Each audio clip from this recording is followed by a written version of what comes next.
दोस्तों, आज हम एक्सप्लेन करने वाले हैं हाल ही में आई मूवी द भूतनी को, जिसकी डिमांड आप लोगों ने की थी, इसलिए वीडियो को अभी लाइक कर दीजिए। हम चलिए कहानी शुरू करते हैं। तो मूवी की शुरुआत में हमें एक कॉलेज में मौजूद वर्जन ट्री के बारे में बताते हैं, जहां अक्सर वैलेंटाइंस के मौके पर लवर्स आकर इस पेड़ की पूजा करते थे और मान्यता ये थे कि इसकी पूजा करने से आपको सच्ची मोहब्बत मिलती है। फिर हमें कई साल बाद का सीन दिखाया जाता है, जहां शांतनु नाम का लड़का आज अपने प्यार से धोखा खाने के बाद दारू के नशे में वर्जन ट्री के पास आता है और वहाँ चिल्लाने लगता है कि मैंने तेरी पूजा की थी, लेकिन मुझे सच्ची मोहब्बत नहीं मिली, मुझे मेरी मोहब्बत मिलनी ही चाहिए। तभी हम पेड़ पर एक साया देख पाते हैं जो ये सब देख रहा था। फिर शांतनु की आवाज सुनकर उसके दो दोस्त आसिफ और साहिल आकर उसे ले जाते हैं, क्योंकि वो खुद को संभाल नहीं पा रहा था। अब जब सुबह शांतनु की आंख खुलती है तो उसे भी ऐसा महसूस होता है कि कल रात उसने पेड़ पर किसी को देखा था, पर उसके दोस्त उस पर ध्यान ही नहीं देते। अब ये सारे लोग आज वैलेंटाइन के मौके पर वर्जन ट्री की पूजा करने जा रहे होते हैं। वहीं एक ग्रुप ऐसा भी था जो सारे लोगों को पूजा करने से रोक रहा था। उनका मानना था कि इस पेड़ पर कोई शैतानी आत्मा है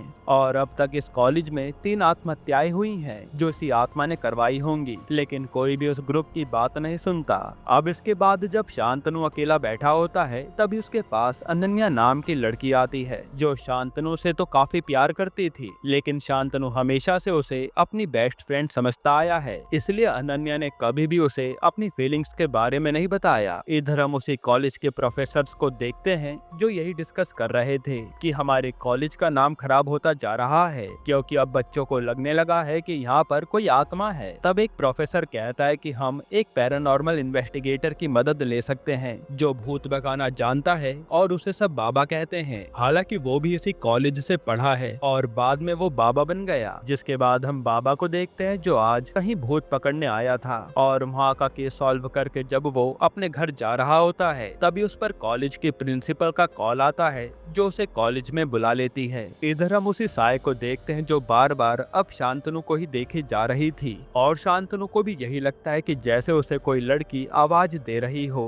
पर चेक करने पर उसे कोई भी नजर नहीं आता। अब जब सारे लोग कैंटीन में एक साथ इकट्ठे होते हैं, तभी कुछ लोग एकदम से बेहोश हो जाते हैं और हमें समझ आता है कि जिन जिन लोगों ने शांतनु को पहले परेशान किया था, ये आत्मा उन्हें सबक सिखा रही है, यानी वो शांतनु के पीछे पड़ चुकी है। हालांकि लोगों के एकदम से बेहोश होने के पीछे भी कॉलेज के स्टूडेंट यही अज्यूम कर रहे थे कि ये आत्मा का ही काम है, लेकिन वहाँ प्रिंसिपल आकर सबको भरोसा दिलाती है कि ऐसा कुछ भी नहीं है। फिर प्रिंसिपल के पास बाबा आता है जिसने कॉलेज में भूत पकड़ने की पूरी तैयारी कर ली थी, और वो प्रिंसिपल से कहता है कि हाँ, इस कॉलेज में आत्मा तो है, ये मुझे महसूस हो रहा है, लेकिन उसे पकड़ने में थोड़ा टाइम लगेगा, जिस पर प्रिंसिपल मान जाती है। अब रात को जब बाबा कॉलेज में घूम रहा होता है, तभी उसकी डिवाइस चलने लगती है और वो समझ जाता है कि वहीं कहीं आत्मा है, इसलिए वो उसका पीछा करने लगता है, पर वो आत्मा को पकड़ नहीं पाता। इधर शांतनु जब अपने हॉस्टल जा रहा होता है, तभी उससे एक लड़की टकराती है जिसे शांतनु देखता ही रह जाता है, जैसे वो उसके प्यार में गिर गया हो। तब वो लड़की भी शांतनु से बड़े प्यार से बात करती है और अपना नाम मोहब्बत बताती है। वो कहती है कि मैंने 1 साल का ड्रॉप लिया था और अब मैंने फिर से कॉलेज ज्वाइन कर लिया है। जिसके बाद ये दोनों दोस्त बन जाते हैं। फिर अगले दिन से शांतनु और मोहब्बत मिलना जुलना शुरू कर देते हैं और कॉलेज में साथ घूमते भी हैं। हालांकि यहाँ हैरानी वाली बात तो ये थी कि मोहब्बत सिर्फ शांतनु के अलावा किसी और को नजर नहीं आती थी, यानी वही वो आत्मा है जो उस पर नजर रख रही थी। और शांतनु के दोस्त भी सोचते थे कि ये शांतनु पागल तो नहीं हो गया जो इधर उधर बातें करता रहता है, पर शांतनु तो किसी की भी बात नहीं सुनता था। साथ ही यहाँ जब भी अनन्या शांतनु से मिलने की कोशिश करती थी,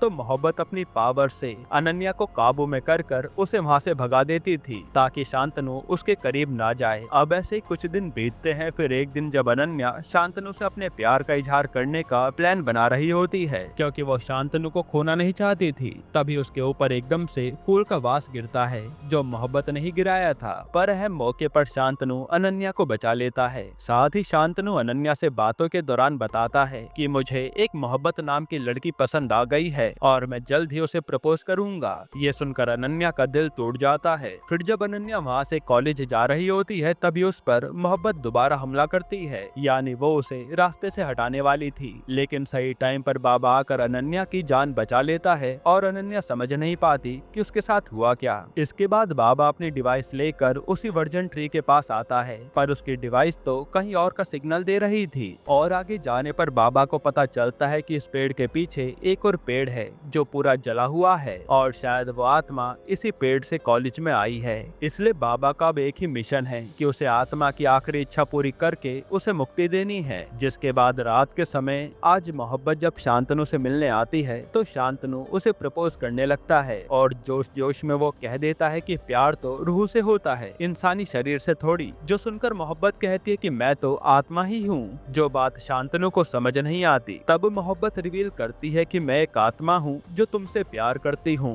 मुझे तुम्हारी मोहब्बत कबूल है। जो सुनकर शांतनु के होश उड़ जाते हैं और वो इधर उधर भागने लगता है। ये देख मोहब्बत को गुस्सा आ जाता है और वो अपना असली चेहरा दिखा देती है, जो देखकर तो शांतनु के होश उड़ जाते हैं, लेकिन मोहब्बत उसे भी अपने साथ ले जाने लगती है। तभी सही मौके पर बाबा आकर शांतनु को बचा लेता है और मोहब्बत भाग जाती है। फिर बाबा शांतनु को अपने साथ कहीं छुपाने ले जा रहा होता है ताकि मोहब्बत उससे दूर रहे, वरना वो शांतनु को अपने साथ ले गई तो शांतनु का मरना तय है। तभी शांतनु पर उसके दोस्तों का फोन आता है जो हॉस्टल में ही जा रहे थे। शांतनु उन्हें कहता है कि तुम रूम में मत जाना, वो मोहब्बत एक भूतनी है। लेकिन ये आवाज तो साफ सुनाई ही नहीं देती और वो दोनों अपने रूम में पहुंच जाते हैं, जहां मोहब्बत पहले से ही उनका इंतजार कर रही थी और वो उनसे पूछती है कि बताओ शांतनु कहाँ गया। इधर बाबा जब कार ड्राइव कर ही रहा होता है तभी मोहब्बत उस पर हमला कर देती है, और यहाँ बाबा मोहब्बत का कुछ बिगाड़ नहीं पाता, लेकिन मोहब्बत उसे जख्मी कर देती है। फिर मोहब्बत शांतनु को सीधा कॉलेज ले आती है, ये कहते हुए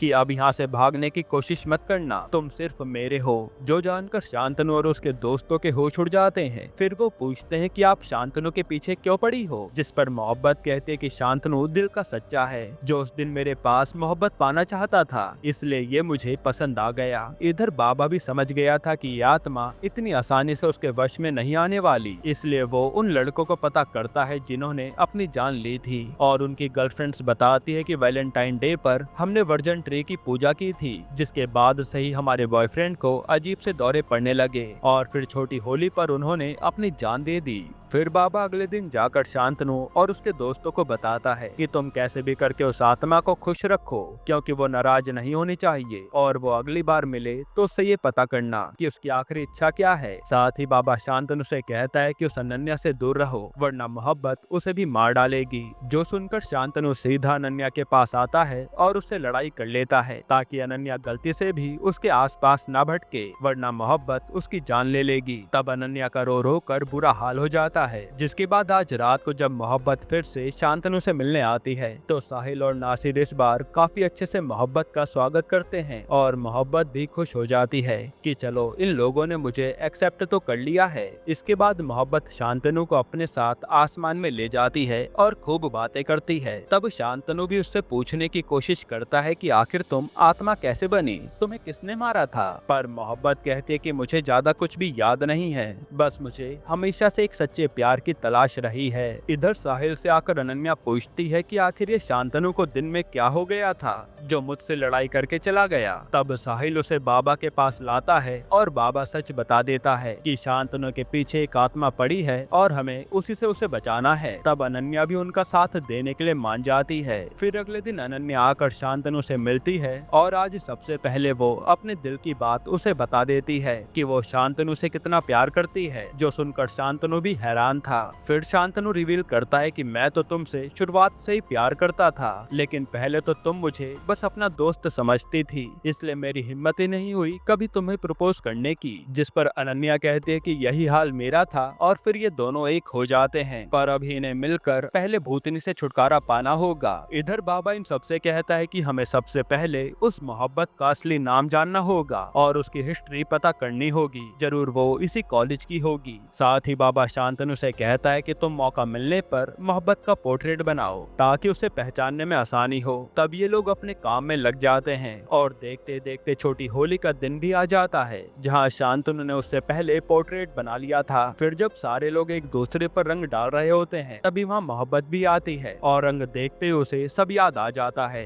कि उसके साथ आखिर हुआ क्या था। यहाँ वो बुरी तरह से टूटकर रोने लगती है और अपने आप पर काबू नहीं कर पाती, जिसको आकर शांतनु संभालता है। वही जो पोर्ट्रेट शांतनु ने बनाया था उसे देखकर बाबा के होश उड़ जाते हैं, जैसे वो उस लड़की को पहले से जानता हो। फिर बाबा सारे लोगों को इकट्ठा करता है और बताता है कि इस लड़की का असली नाम करिश्मा है, जो इसी कॉलेज में पढ़ती थी। यहाँ उसे एक लड़के से प्यार भी हुआ और छोटी होली के दिन उस लड़की का इंटीमेट वीडियो वायरल हो गया था, जिसके बाद वो कभी नजर नहीं आई। फिर हमें पास्ट का सीन दिखाते हैं जहाँ करिश्मा अपने बॉयफ्रेंड से लड़ रही थी, क्योंकि उसने उसे प्यार के जाल में फंसाया और उसके साथ इंटीमेट भी हुआ। साथ ही उसने वीडियो पूरे कॉलेज में फैला दी थी, जिसके बाद करिश्मा कभी नजर नहीं आई। तब ये सब सुनकर बाबा कहता है कि करिश्मा को मोहब्बत की तलाश है, हमें उसकी ये इच्छा पूरी करनी ही होगी, तभी उसे शांति मिलेगी। इसके बाद जब शांतनु अकेला होता है तब उससे अनन्या आकर मिलती है और कहती है कि सच बताओ तुम किससे प्यार करते हो, जिस पर शांतनु कहता है कि मुझे सिर्फ तुमसे प्यार है और मोहब्बत तो बस ऐसे ही है। ये सुनकर अनन्या भड़क जाती है और असल में उसके शरीर पर मोहब्बत ने काबू कर रखा था, जो सच जानना चाहती थी। तब मोहब्बत अनन्या को नुकसान पहुंचाने लगती है और बाबा आकर उसे बचाने की कोशिश करता है, लेकिन गुस्से में मोहब्बत बाबा के ऊपर भारी पड़ रही थी, जो मार मार कर उसका बुरा हाल कर देती है। साथ ही वो कहते कि आज मैं शांतनु को हमेशा के लिए अपने साथ ले जा लूंगी। तभी बाबा मोहब्बत पर गुलाल फेंक कर मारता है और मोहब्बत कमजोर पड़ जाती है। फिर हमें पास्ट का सीन दिखाते हैं जब करिश्मा ने अपने बॉयफ्रेंड को आकर चाटा मारा कि तूने मुझे धोखा क्यों दिया, तो उसके बॉयफ्रेंड ने गुस्से में उसे सीढ़ी से नीचे गिरा दिया और सर पर चोट लगने से करिश्मा मर गई। तब उसके बॉयफ्रेंड ने सोचा कि मुझे जेल ना हो जाए, इसलिए उसने उसे पास के एक पेड़ से लटका दिया, जिससे सबको लगे उसने बदनामी के डर से आत्महत्या कर ली। पर जैसे वो लड़का उसे पेड़ से लटकाता है तो करिश्मा होश में आ जाती है, पर डर के मारे वो लड़का उसे वहीं लटका हुआ छोड़कर पूरे पेड़ में आग लगा देता है और करिश्मा आग की लपटों में जलकर राख हो जाती है। अब सीन प्रेजेंट में आता है और मोहब्बत उन्हें कहती है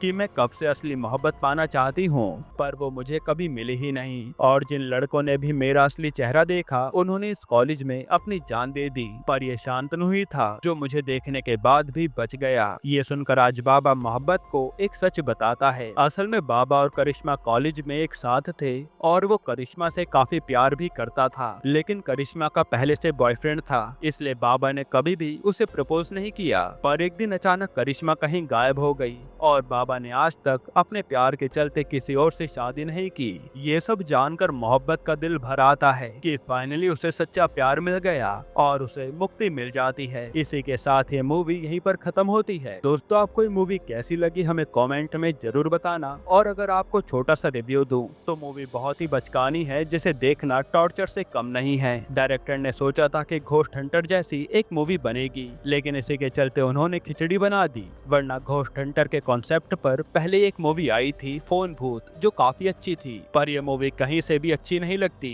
और कॉमेडी भी ऐसी लगती है जैसे जबरदस्ती करने की कोशिश की जा रही है। बाकी आप अपनी राय कमेंट में जरूर बताइएगा कि आपको मूवी कैसी लगी, और इसके अलावा अगर आप हाल ही में आई एक कमाल की मूवी देखना चाहते हैं तो आप ये वीडियो देख लीजिए।